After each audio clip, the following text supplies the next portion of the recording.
Good morning, geometry.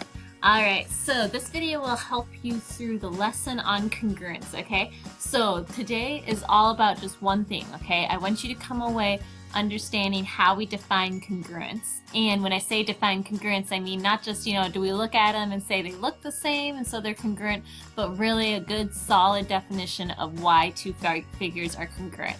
And we're going to use in that definition rigid motions, which are the translations, the reflections, and the rotations to define that congruence. Okay, so that's all today is. So make sure that you come away with that understanding. All right, so you should have your packet from yesterday. Let me go ahead and show you a picture of that. I need you to open up to page 134. So it looks like this. Okay, have that out in front of you so that you can see that.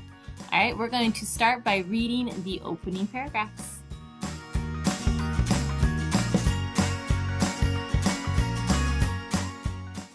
Let's read the intro paragraphs here on page 134.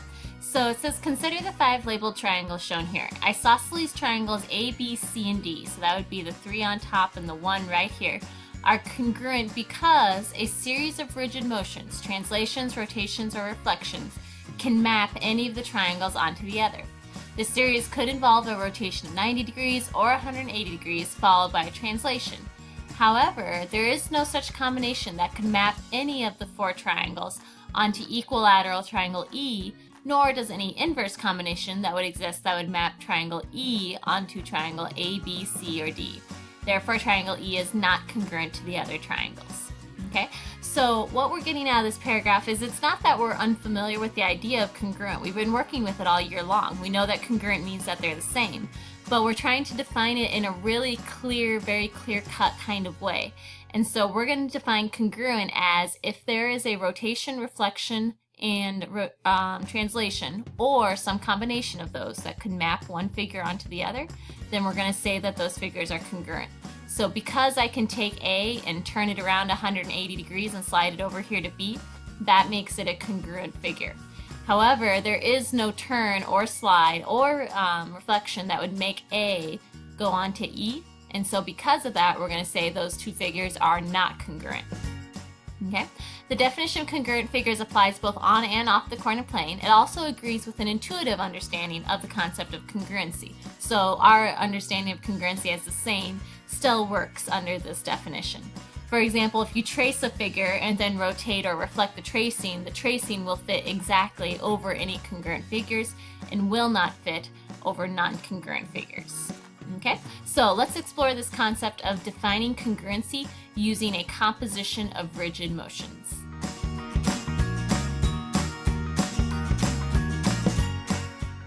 All right, go ahead and look at question number 1.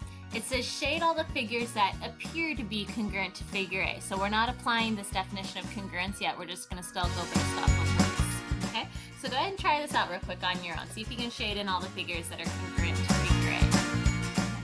So just to check your work, you should have definitely shaded in this one. You should have shaded in this one. And I think you could say that this one is as well. Okay? So 3 things that appear to be congruent.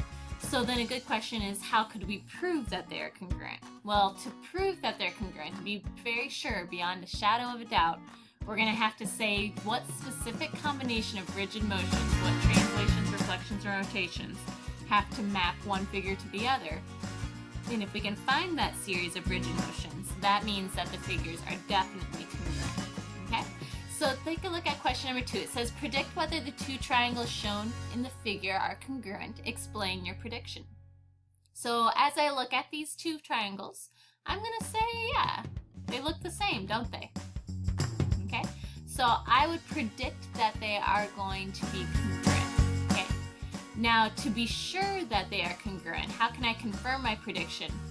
I would need the rigid motions that map one to the other.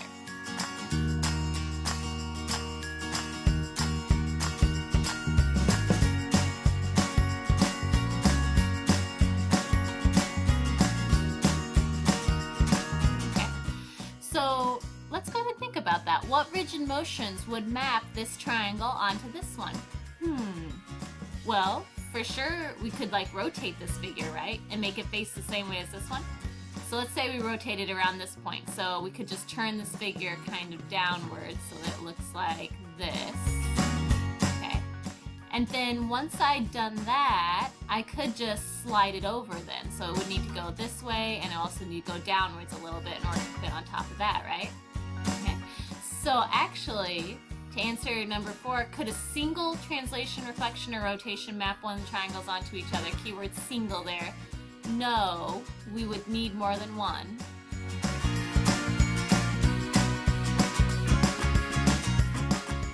And so how could a rotation followed by a translation map one triangle onto the other? Well, we can rotate 90 degrees. I think that was clockwise, wasn't it? Turning it down like that. And then translate left and down. Okay?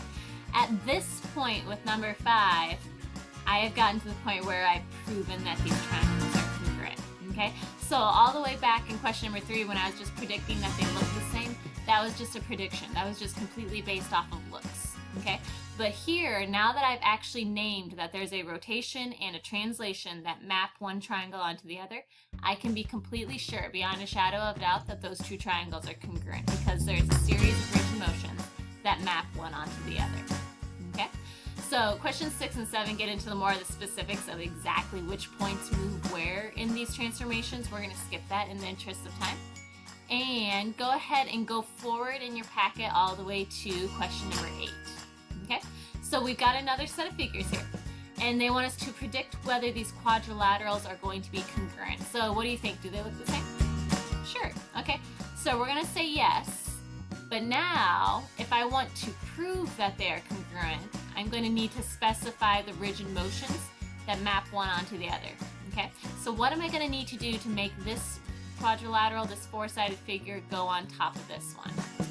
Well, I think we would need to rotate it, right? So we need to spin this around a little bit. Okay, so rotate. Are we going 90 degrees again? Yep, looks like we are. Okay, so really clockwise or counterclockwise. I could go either way as long as it turned onto its side. And then I'm going to again translate. This one I don't really need to translate up and down any. I would just need to slide it over to the right. Say translate to the right. Okay, and that would do it. So these quadrilaterals definitely congruent because there's a series of rigid motions, a rotation and a translation, that map one onto the other. Okay. So are you starting to get kind of the theme here? Okay. So as long as there's a composition of rigid motions or just a rigid motion in general, we know that the two figures are going to be congruent. All right. So skip all the way forward to question number 12. It says consider the right triangle shown below, and we're just going to do part B. So skip part A. Says identify a rotation that shows these two triangles are congruent. So what do you think? Is there a rotation that maps one figure onto the other? Absolutely. Okay. How many degrees would I have to rotate? Ah, very good. 90 degrees. I'm going this way, so that's as the clock goes. So 90 degrees clockwise. You know, I could even specify a center for this one. Okay. So if it's going 90 degrees clockwise, this seems to be the center of a rotation, right? So I'm going to be super specific at the same point. So look at that. A lot of really good information there. In fact, if you even want to write it in our notation, it would be a capital R around point C. 90 degrees, since it's clockwise, would have to be negative. Okay, so two different ways to write the same thing. Okay, but however you write it, you've specified a rigid motion that maps one figure to the other. So that shows that these triangles are congruent. Okay? So figures are congruent if there is a series of rigid motions that map one onto the other. Okay? So then as you look at question number 13, basically they're wanting you to say, is segment A the same as segment B? Is segment A congruent to B? Well, the big question is there a rigid motion that would make A, which is 3 units long, the same as B, which is 6 units long? Well, no. Okay, because we know, do we have any rigid motion that would make a small segment go bigger? No. All of our rigid motions keep the pre-image and the image the same. So no, there is no rigid motion that makes bigger.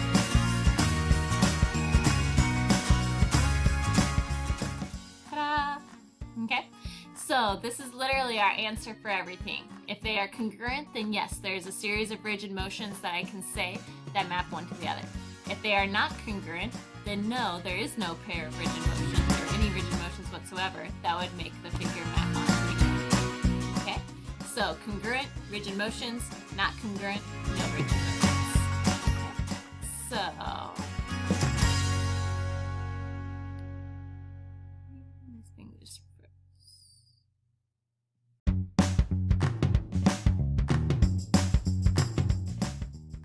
So let's practice our big idea, okay? So remember, our big idea is that figures are congruent if there is a sequence of rigid motions that map one to the other. They are not congruent if there is no rigid motions that would map one to the other, okay? So for question number 17, explain why a circle of radius 1 is not congruent to a circle of radius 2, okay? So not congruent, so why are they not congruent?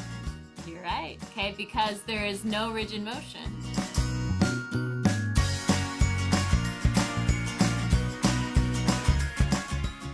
That would make a small circle.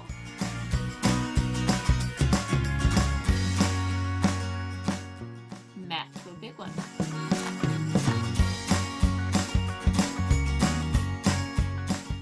By the way, we've been using this term map. Map just means to match exactly. So if I put a circle on top of another one and I want it to map to the other one, I need every point on that circle to match up with another one. Okay? So there's no rigid motion that would map a smaller circle to a bigger one. Okay? Alright, skip down the page a little bit. This is one of the homework or the practice questions where we're going to do it together here, okay? So the first part of it says, explain why figure F is congruent to figure G. So what do you think? At figure F and figure G? They look like they're the same, okay? But remember, to explain why they're congruent, we have to say that there's some rigid motions. Let's be specific, okay? So I think to get F onto G, we would need to do a rotation, okay? So yes. Rotate 90 degrees. We would need to go this way. That's going to be counterclockwise, right? And then after we did that, we would need to translate, and we would need to translate it over and up. Okay. So translate right and up. Okay. Look how specific we were on our rigid motions here. That's awesome. Okay, so that's really strong evidence for why it is that the figure F and figure G are congruent. Okay. All right, let's figure out why figure G is not congruent to figure H. So I look at G and H, and I say, even if I translate G, I slide it over, it's not going to be the same size as H, and so they're not congruent because there are no rigid motions.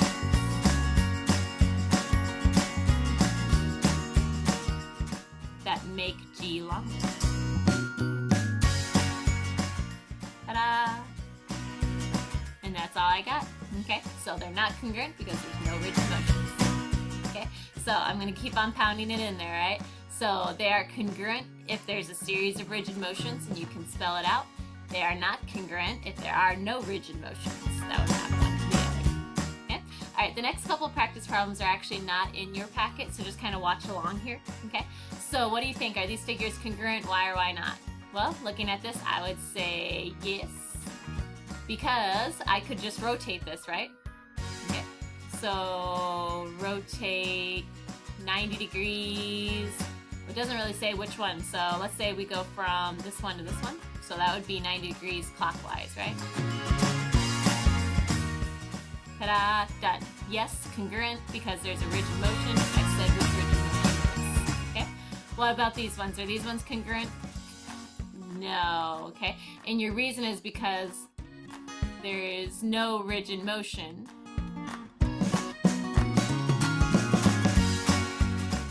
That makes the small one bigger.